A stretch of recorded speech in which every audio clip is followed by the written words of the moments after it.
Hello, welcome back to Let's Play Jane's Fighters Anthology as we continue with the single mission showcases. So this should be our last transport for a while, but we're gonna make up for that with an extremely long overview because today is the one, the only, the venerable, everlasting C-130 Hercules. So we're just going to stick with the same setup we've had previously, delivering a weapon shipment to Ukraine to aid them in their struggle against Russia. So nothing else to really go through. And there you have it. Obviously we have the traditional bomber cockpit that the game reuses for pretty much every large aircraft and in the game, regardless of function. And you can see there's a decent amount of detail, not as detailed as some others. We don't have like strategic air commands or markings or anything like that, but there's some nice portholes for the passengers to stare out the window and cargo ramp. Oh, I thought there was a cargo ramp, but I guess I'm not seeing it on this model. And it looks, if I had to guess, I'd say they're being modeled with 4-blade propeller, so probably an older C-130 variant. But yeah, one of the lower detailed models, unfortunately. But in any case, C-130, it's been around forever, probably will be around forever, much like the B-52 or the M2 machine gun. Always fun to see those beams where they're like in the Star Trek universe, you know, where like they have a B-52 re-engined with warp cells and stuff. But in any case, the Korean War showed that World War II era piston engine transports such as the Fairchild C-119 flying boxcars, the Douglas C-47 Skytrains, and the Curtiss C-46 Commandos were no longer adequate. Thus, on the 2nd of February 1951, the United States Air Force issued a general operating requirement for a new transport to Boeing, Douglas, Fairchild, Lockheed Martin, Chase Aircraft, North American, Northrop, and Airless Incorporated. The new transport would have a capacity of 92 passengers, 72 combat troops, or 64 paratroopers in a cargo compartment that was approximately 41 feet long, 9 feet high, and 10 feet wide. Unlike transports derived from passenger airliners, it was to be designed specifically as a combat transport with loading from a hinged loading ramp at the rear of the fuselage. A notable advance for the large aircraft was the introduction of a turboprop power plant, the Allison T-56, which was developed for the C-130. It gave the aircraft greater range than a turbojet engine as it used less fuel, and turboprop engines also produced much more power for their weight than piston engines. However, the turboprop configuration chosen for the T-56 with the propeller connected to the compressor had the potential to cause structural failure of the aircraft if an engine failed. Safety devices had to be incorporated to reduce the excessive drag from a windmilling propeller. The Hercules resembled a larger 4-engine version of the Fairchild C-123 provider with a similar wing and cargo ramp layout. The C-123 had evolved from the similar Chase XCG-20 Avatruck, which in turn was first designed and flown as a cargo glider in 1947. The Boeing C-97 straddle freighter had rear ramps, which made it possible to drive vehicles onto the airplane, and also possible with a forward ramp on the C-124.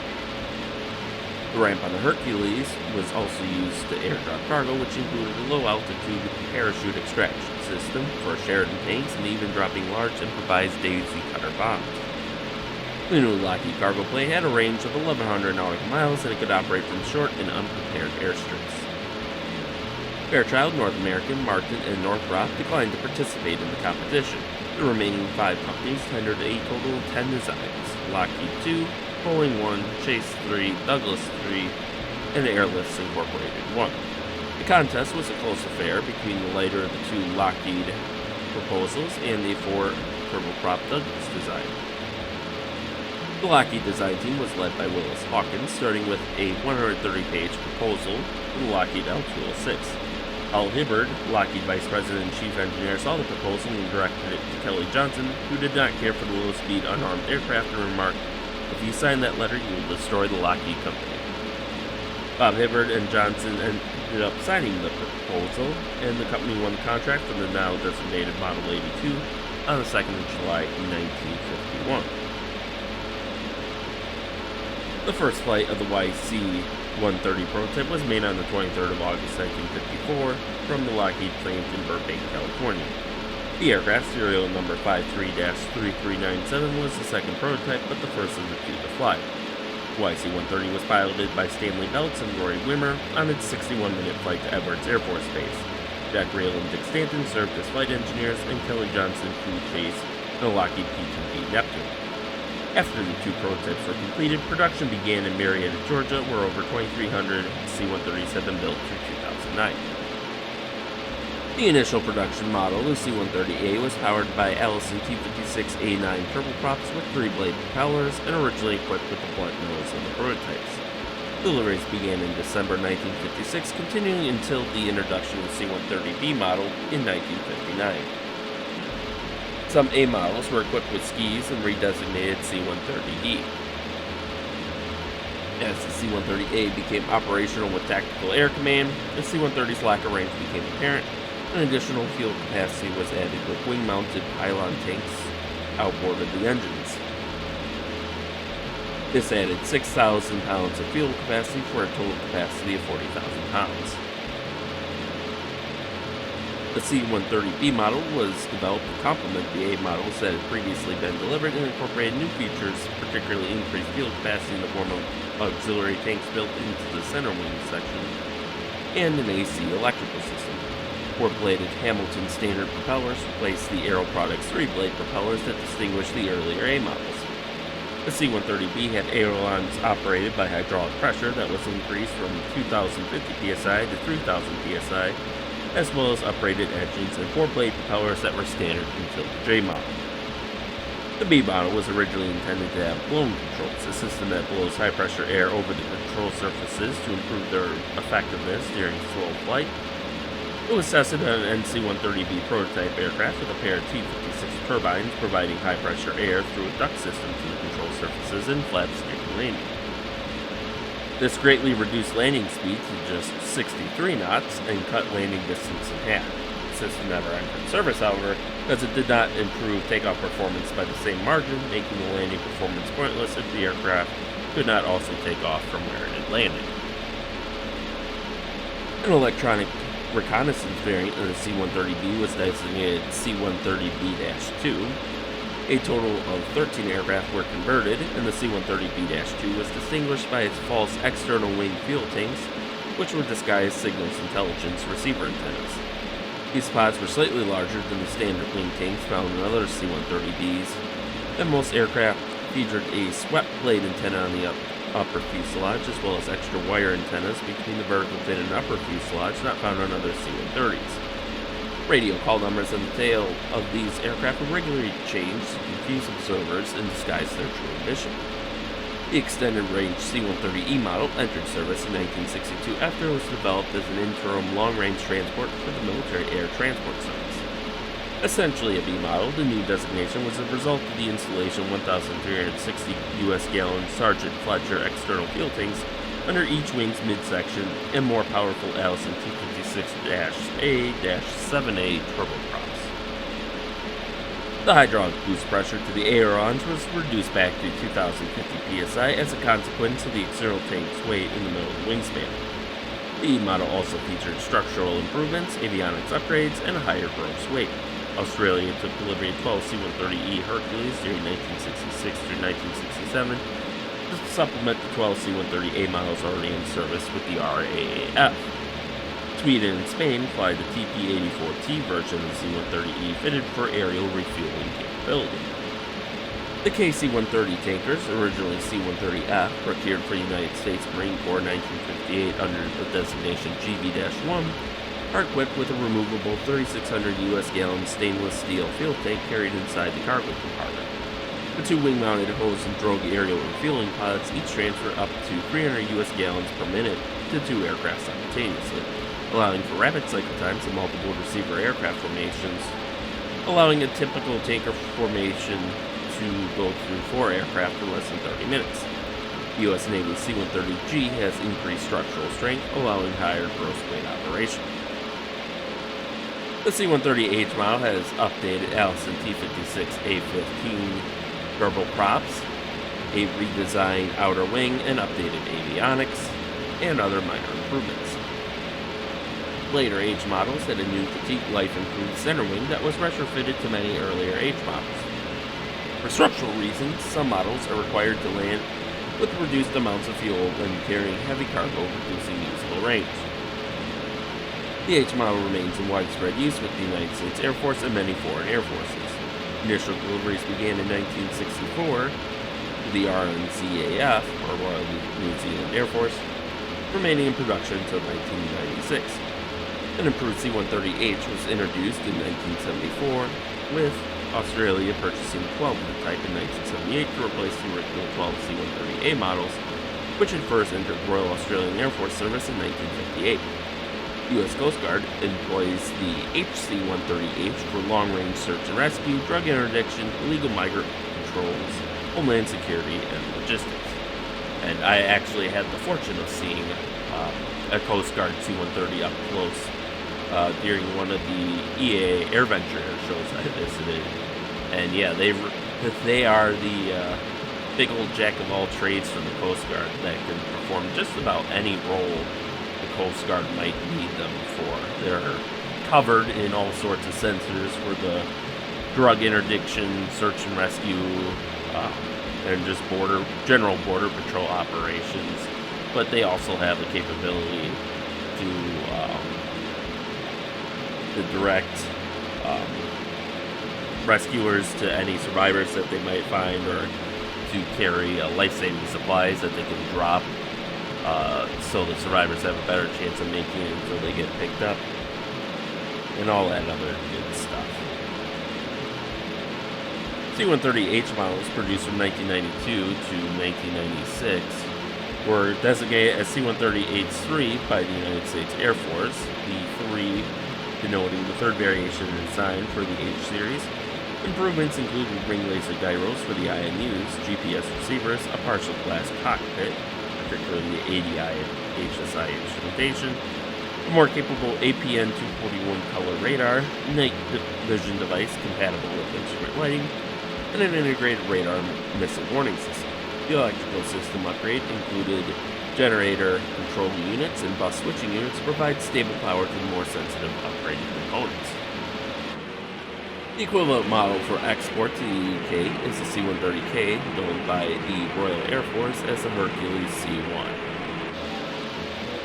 The C-130H-30, the Hercules C-3 in RAF service, is a stretched version of the original Hercules, achieved by inserting a 100-inch plug after the cockpit and an 80-inch plug at the rear of the fuselage. A single C-130K was purchased by the Met Office for use by its meteorological research flight, where it was classified as the Hercules W-2. This aircraft was heavily modified, with its most prominent feature being the long red and white striped atmospheric probe on the nose and the move of the weather radar into a pod above the forward fuselage.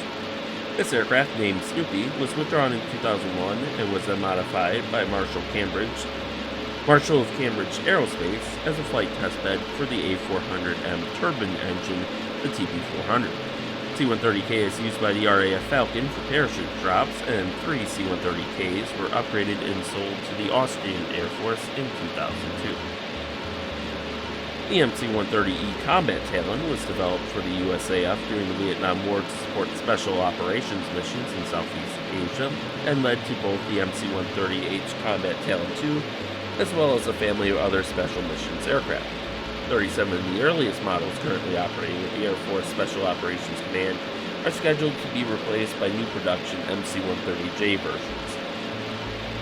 The C-130 Commando Solo is another special mission variant within Air Force Special Operations Command, albeit operated solely by an AFSLC gang wing in the Pennsylvania Air National Guard, and is a psychological operations information operations platform equipped as an aerial radio station and television station, able to transmit messaging over commercial frequencies. Other versions of the EC-130, most notably the EC-130H Compass Call, are also special variants, but are assigned to the Air Combat Command. The AC-130 gunship was first developed during the Vietnam War to provide close air support and other ground attack duties. The AC-130 is a family of long-range search and rescue variants used by the United States Air Force and the U.S. Coast Guard. Equipped for the deep deployment of pararescuemen, or PJs, survival equipment, and in the case of USAF versions, aerial refueling of combat rescue helicopters, HC-130s are usually the on-scene command aircraft for combat SAR missions and non-combat SAR missions. Early United States Air Force versions were also equipped with the Fulton Surface Air Recovery System, designed to pull a person off the ground using a wire strung from a helium balloon. The John Wayne movie The Green Berets features its use, and most notably for any gamers out there, which is probably going to be a good chunk of you if you're here watching this channel,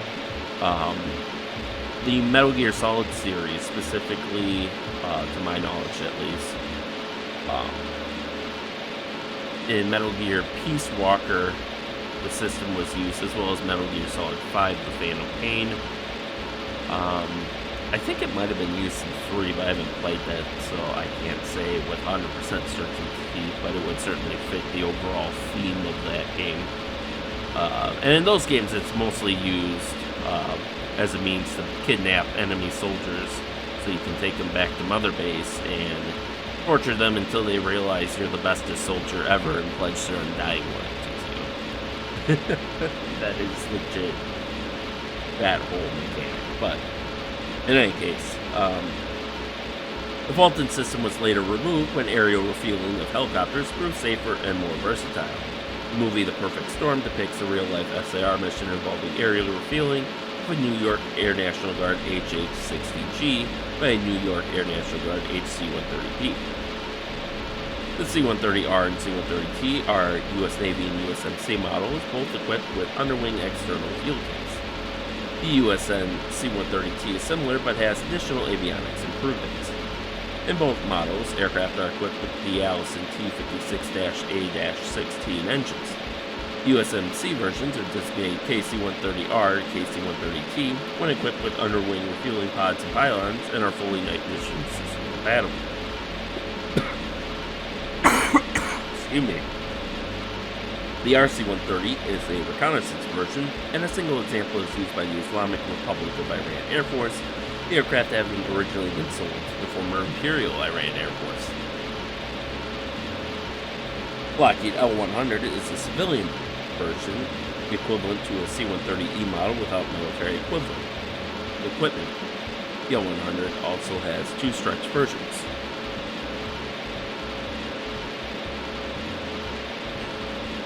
In the 1970s, Lockheed proposed a C-130 variant with turbofan engines rather than turboprops, but the U.S. Air Force preferred the takeoff performance of the existing aircraft.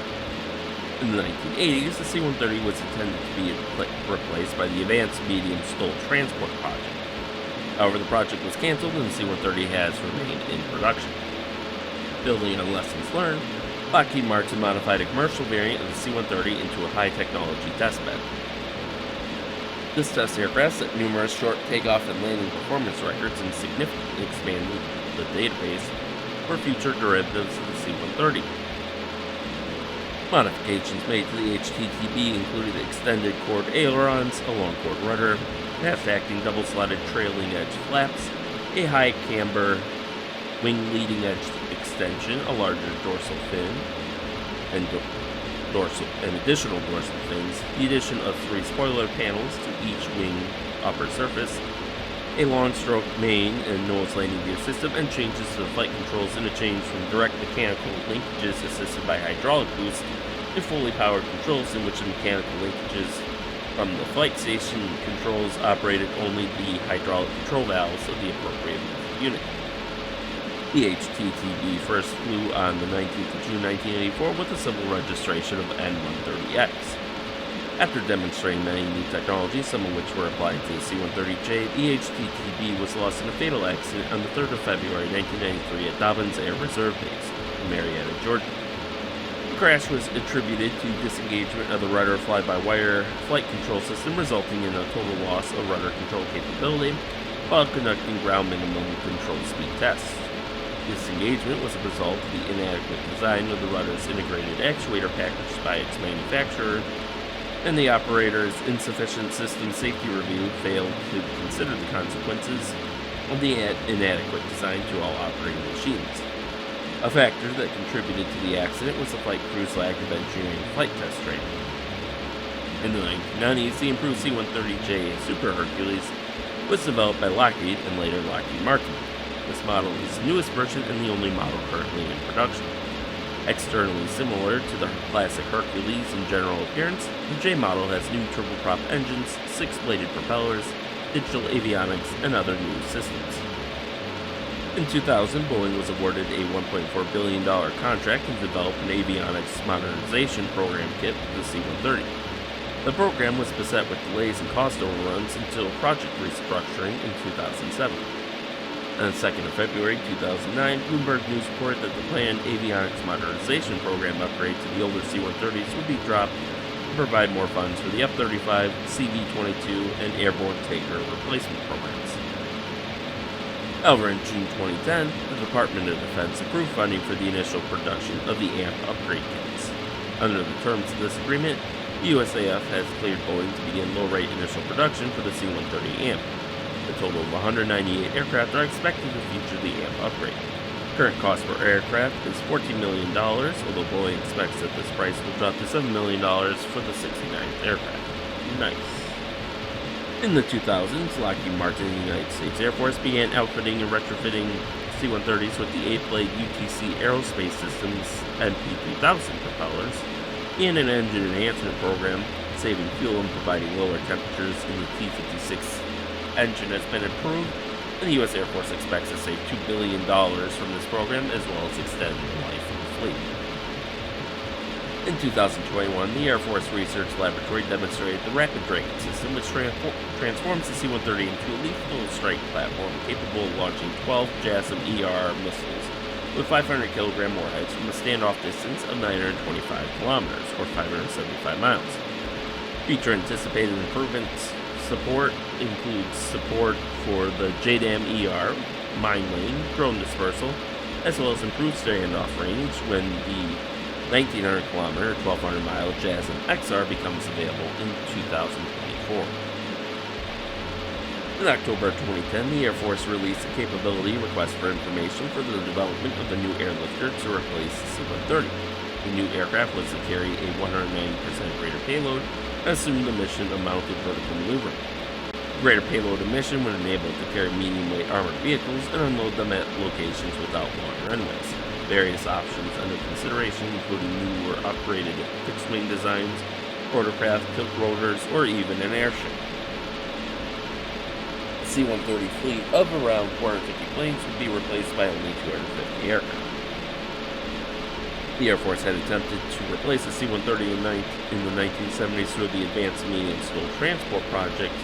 However, that resulted in the C-17 Glowmaster, which instead replaced the C-141 Starlifter. The Air Force Research Laboratory funded Lockheed Martin and Boeing demonstrators for the Speed Agile concept, which had the goal of making a STOL aircraft that could take off and land at speeds as low as 70 knots on airfields less than 2,000 feet long and cruise at Mach 0.8+. Boeing's design used upper surface blowing from embedded engines on the inboard wing and blown flaps for circulation control on the outboard wing. Lockheed's design also used blown flaps outboard, but inboard used patented reversing ejector nozzles.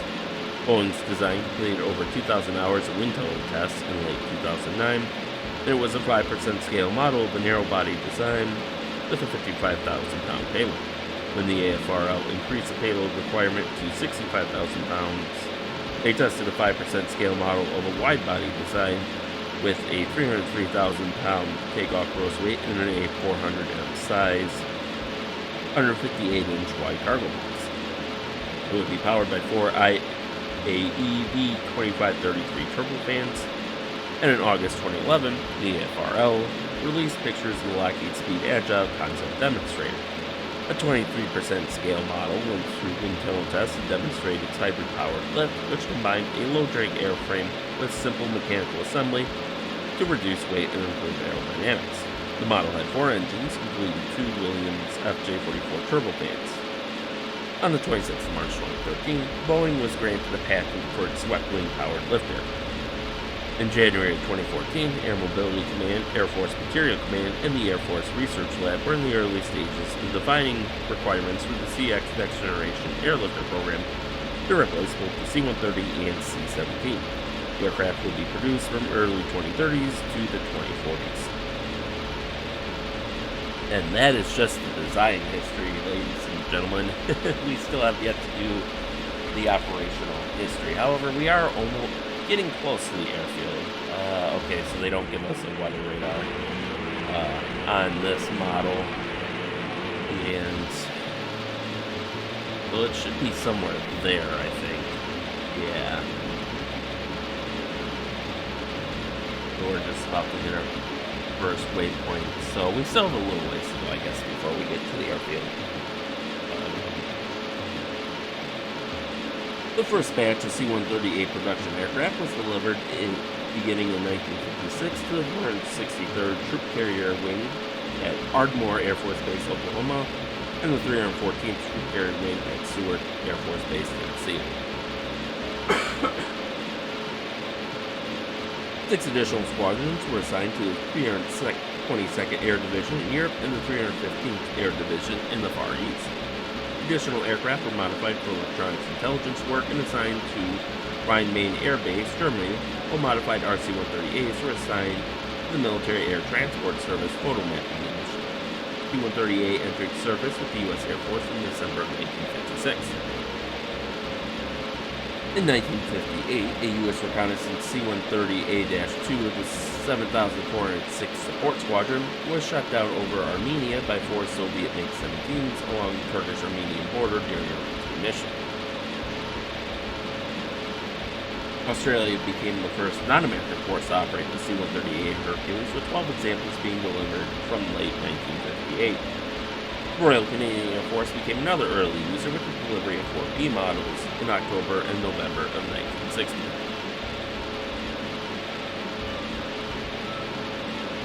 In 1963, a Hercules achieved and still holds the record for being the largest and heaviest aircraft to land on an aircraft carrier. During October and November of that year, the USMC KC-130F, loaned to the U.S. Naval Air Test Center, made 29 touch-and-go landings, 21 unarrested full-stop landings, and 21 unassisted takeoffs on Forrestal at a number of different weights. The pilot, Lieutenant James H. Flatley III, United States Navy, was awarded the Distinguished Flying Cross for his role in the test series. The tests were highly successful, but the aircraft was not deployed in this way. Flatley denied that the C-130 was tested for carrier onboard delivery options or for delivering nuclear weapons. He said that the intention was to support the Lockheed U-2, which was also being tested on carriers. The Hercules used in the test, most recently in service with Marine Aerial Refueler Squadron 352 until 2005, is now part of the collection at the National Museum of Naval Aviation at NAS Pensacola, Florida. In 1964, C-130 crews from the 6,315th Operations Group at Naha Air Base, Okinawa, commenced forward air control missions over the Ho Chi Minh Trail in Laos, supporting USAF strike aircraft. In April 1965, the mission was expanded to North Vietnam, where C-130 crews led formations of Martin B-57 Canberra bombers on night reconnaissance and strike missions against communist supply routes leading to South Vietnam. In early 1966, Project Blind Bat Lamplighter was established at Ubon Royal Thai Air Force Base, Thailand. After the move to Ubon, the mission became a 4-engine forward air control mission, with the C-130 crew searching for targets and then calling in strike aircraft. Another little-known C-130 mission flown by Naha-based crews was Operation Commando Scarf, which involved the delivery of chemicals onto sections of the Ho Chi Minh Trail in Laos that were designed to produce mud and landslides in hopes of making the truck routes impassable. In November 1964, on the other side of the battlefield. C-130Es from the 464th Troop Carrier Wing, but loaned to the 322nd Air Division in France, took part in Operation Dragon Road, one of the most dramatic missions in the history of the former Belgian Congo. After communist Simba rebels took white residents in the city of Stanleyville hostage, the U.S. and Belgium developed a joint rescue mission that used the C-130s to drop, air land, and airlift, a force of Belgian paratroopers to rescue the hostages. Two missions were flown, one over Stanleyville and another over Paulus during Thanksgiving weeks. The headline-making mission resulted in the first award of the prestigious McKay Trophy to C-130 crews. Alright, now we're probably getting close to final approach here. Let's see here. I'm not seeing the airstrip yet. It must be... Oh, okay, we have one more waypoint, and then we'll be on final approach. In the Indo-Pakistani War of 1965, the No. 6 Transport Squadron of the Pakistan Air Force modified its C-130Bs for use as bombers to carry up to 20,000 pounds of bombs on pallets. These improvised bombers were used to hit Indian targets such as bridges, heavy artillery positions, tank formations, and troop concentrations, though weren't that successful. Which isn't a big surprise, since you're just pushing bombs out the back with no bomb sight or anything like that.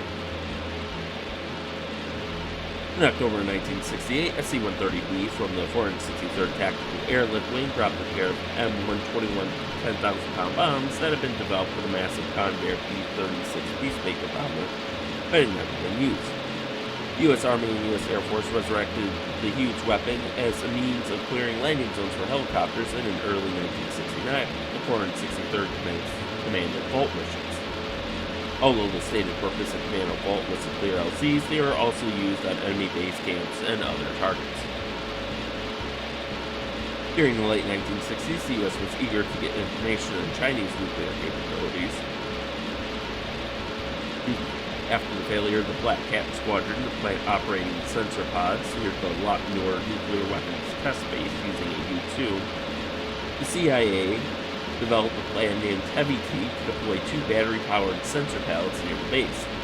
To deploy the pallets, a Black Bat Squadron crew was trained in the U.S. to fly the C-130 Hercules. The crew of 12, led by Colonel Sun Tai-Zhen, took off from Pockley Royal Thai Air Force Base in an unmarked U.S. Air Force C-130E on the 17th of May 1969. Flying for 6.5 hours at low altitude in the dark, they arrived over the target, and the sensor pallets were dropped by parachute near Anxi in Gansu province. After another 6.5 hours of low altitude flight, they arrived back at Pockley. The sensors worked and uploaded data to a U.S. intelligence satellite for 6 months before the batteries went down.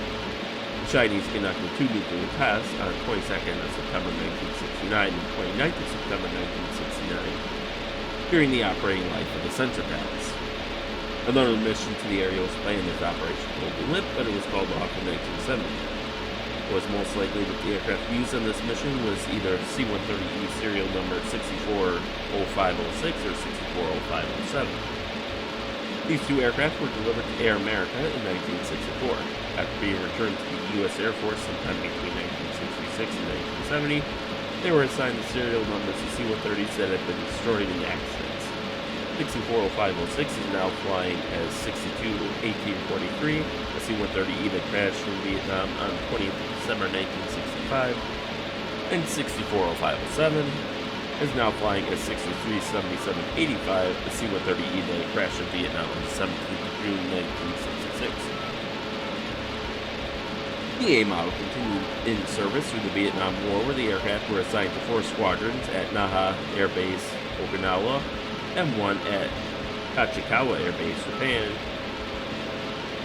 Performed yeoman service, including operating highly classified special operations such as the Blind Bat FAC flare missions and the Fact Sheet Leaflet mission over Laos and North Vietnam. Alright, now we are... there we go. Now that we're on final approach, I think I'm going to switch my attention over. Alright, so we can probably drop to a pretty low throttle. We know we should be maneuverable up to around 70 knots or so, based on the information we've been getting from the wiki, so. And I think we want, yeah, we want to hit that middle strip. Okay, aircraft feels a little laggy, but otherwise not too bad. Alright, let's put ourselves in a bit of a deeper dive because I want to get down to the proper altitude here. Wind at 12 knots. And we are almost aligned with the airfield now.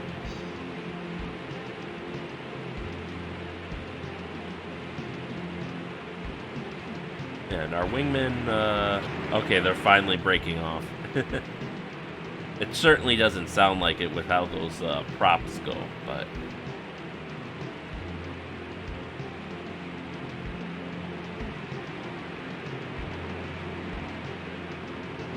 Alright, we should be hitting the proper altitude soon. I would think. I don't even know what the target altitude is at this stage of the flight, although it's apparently very low.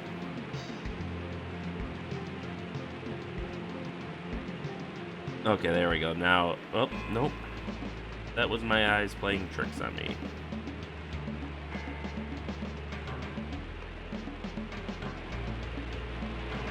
Alright, we gotta increase power here so we don't want to come in too prematurely.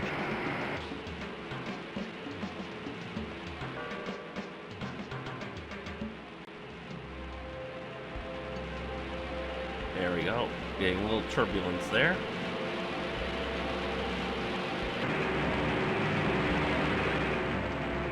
Alright. I guess I put a little too much power into the throttle. Oh, are we still? I can fix this. Oh, we drifted a lot. There we go. Not my smoothest landing ever, but for some reason this plane likes to drift a lot. So I guess now we can taxi over to the hangar. In the meantime, the A model continued in service throughout the Vietnam War, where the... Okay, right then, alright. The A model was also provided to the Republic of Vietnam Air Force as part of the Vietnamization program at the end of the war, and equipped 3 squadrons based at Tan Son Nut Air Base. Oh, we gotta boost our throttle there a little bit, apparently. Transports always need pretty high amounts of throttle to get any sort of movement on the ground. The last operator in the world is the Honduran Air Force, which is still flying one of 5 A-model Hercules as of October of 2009. As the Vietnam War wound down, the 463rd Troop Carrier Tactical Airlift Wing B models and A models of the 374th Tactical Airlift Wing were transferred back to the United States, where most were assigned to Air Force Reserve and Air National Guardians. And I am going off the runway now, because I took my eyes away for far too long. So, yeah, I guess those are the normal hangars we would go to, but just gonna go to this one, because why not? And at least we don't have to worry about the AI taking that spot. Another prominent role for the B model was with the United States Marine Corps, where Hercules, initially designated as GV-1s, replaced C-119s. After Air Force C-130Ds proved the type's usefulness in Antarctica, the U.S. Navy purchased several B models equipped with skis that were designated as LC-130s.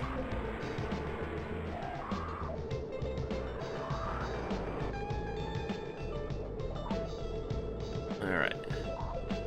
What's our speed looking like here? Oh, actually, we slowed down way too much, way too fast. There we go. Oh, we got a lot of distance to go yet. That cockpit, the cockpit view always seems to be so much forward of where it actually is on the aircraft. Yeah, like this would make it look like we're practically inside it already. Alright. Nice little control tower, and at this point we can pretty much just watch for our fellow wingmen to come in and land on their own. So we'll just watch the skies. C-130B2 electronic reconnaissance aircraft were operated under the Sun Valley program, named primarily from Yokota Air Force Base, Japan. All reverted to standard C-130B cargo aircraft after the replacement in the reconnaissance role by other aircraft. The C-130 was also used in the 1976 Entebbe raid, in which Israeli commando forces performed the surprise operation to rescue 103 passengers of an airliner hacked by Palestinian and German terrorists at Entebbe Airport, Uganda. The rescue force, 200 soldiers, jeeps, and a black Mercedes-Benz intended to resemble Ugandan dictator Idi Amin's vehicle estate, was flown over 2,200 nautical miles, almost entirely at an altitude of less than 100 feet, from Israel to Entebbe by 4 Israeli Air Force Hercules aircraft without mid-air refueling. On the way back, the aircraft refueled in Nairobi, Kenya. During the Falklands War of 1982, Argentine Air Force C-130s undertook dangerous resupply night flights as blockade runners to the Argentine garrison on the Falkland Islands. They also performed daylight maritime survey flights. One was shot down by a Royal Navy Sea Harrier using AIM-9 Sidewinders and cannon. A crew of 7 were killed. Argentina also operated 2 KC-130 tankers during the war, and these refueled both the Douglas A-4 Skyhawks and Navy Dassault Breguet Superintendards. Some C-130s were modified to operate as bombers with bomb racks under their wings, and the British also used RAF C-130s to support their logistical operations. During the Gulf War of 1991, specifically Operation Desert Storm, C-130 Hercules were used operationally by the U.S. Air Force, the U.S. Navy, and the U.S. Marine Corps, along with the Air Forces of Australia, New Zealand, Saudi Arabia, South Korea, and the United Kingdom. The MC-130 Combat Talon variant also made its first attacks using the largest conventional bombs in the world, the BLU-82 Daisy Cutter and GBU-43B Massive Ordnance Air Blast bomb. Daisy Cutters were used primarily to clear landing zones and eliminate minefields. The weight and size of the weapons makes it impossible or impractical to load them on conventional bombers. The GBU-43B Moab is a successor to the BLU-82 and can perform the same function, as well as perform strike functions against hardened targets in a low air threat environment. Since 1992, 2 successive C-130 aircraft named Fat Albert have served as the support aircraft for the U.S. Navy Blue Angels Flight Demonstration Team. Fat Albert 1 was a TC-130G, a former U.S. Navy TACAMO aircraft, and TACAMOs take charge and move out, which is basically the U.S. Navy's nuclear mission. So these aircraft would serve as a command center in case of nuclear war, and were capable of issuing orders to the nuclear force at large. And specifically in their case, they are especially geared for communicating with submarines as well, I believe.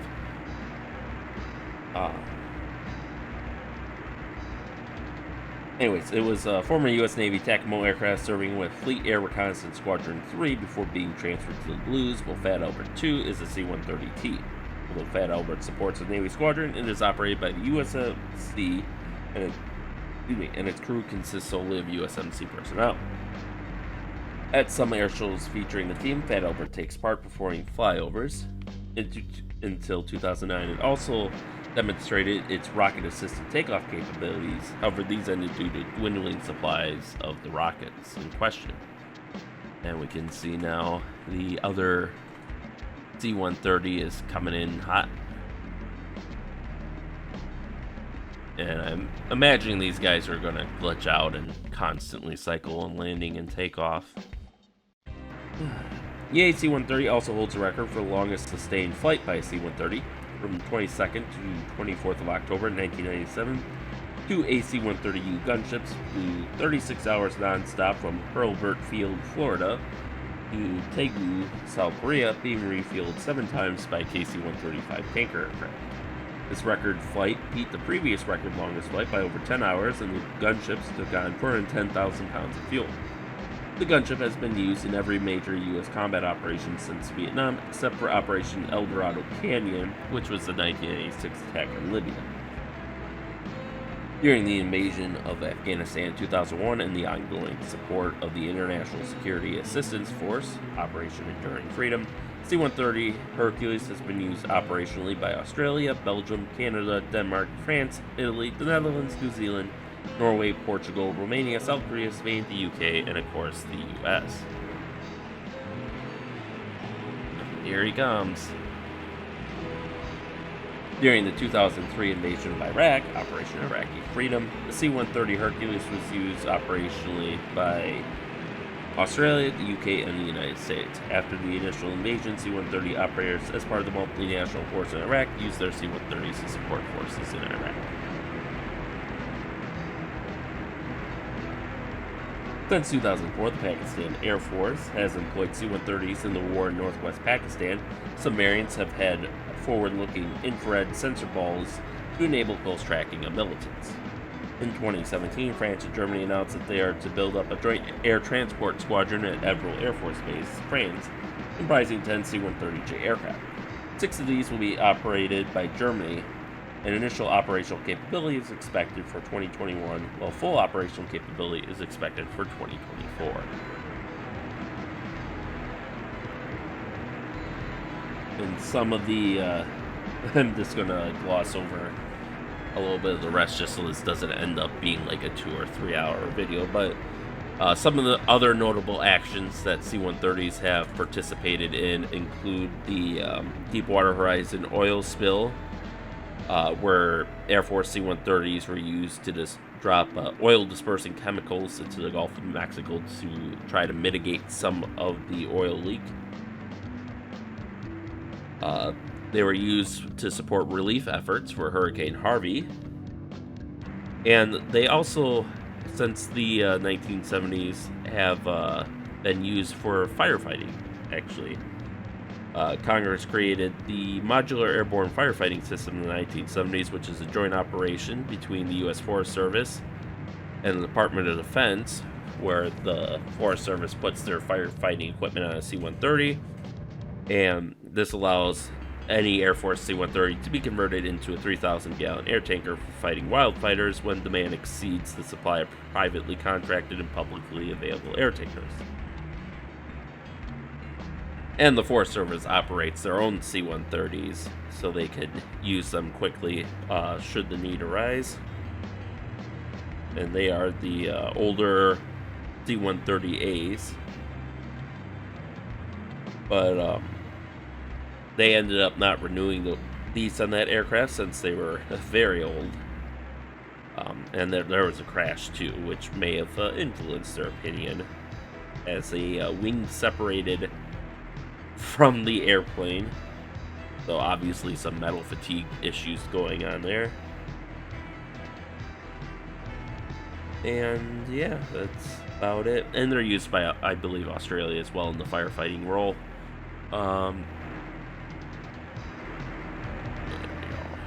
So I could go through the variants, but honestly, that's probably at least a half hour on its own.